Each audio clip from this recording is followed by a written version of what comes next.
सबसे पहले नजर डालते हैं अब तक की बुलेटिन की।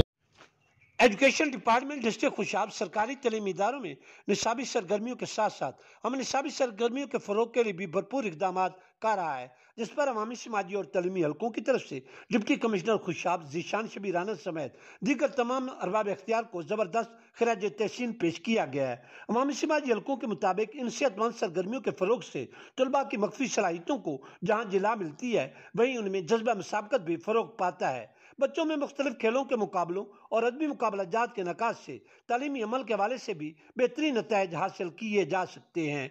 ज़रा खुशाब के सरकारी स्कूलों में तलबा में मुख्तलिफ स्पोर्ट्स मुकाबलों के इनकाद के दौरान मुतल्लिका हुकाम बाला की तरफ से भरपूर निगरानी और सरपरस्ती की जाती है। इन मुकाबलों में पोजीशन होल्डर्स की हौसला अफजाई के लिए तकरीबात तकसीम इनामात का भी इनकाद किया जाता है, जिनमें मुतल्लिका फीसद शिरकत करके नौनिहालान वतन की हौसला अफजाई करते हैं। सेहतमंद सरगर्मियों के फरोग से जहाँ सेहतमंद माशरत की तश्कील में मदद मिलती है, वहीं बच्चों का टैलेंट भी उभर कर सामने आता है।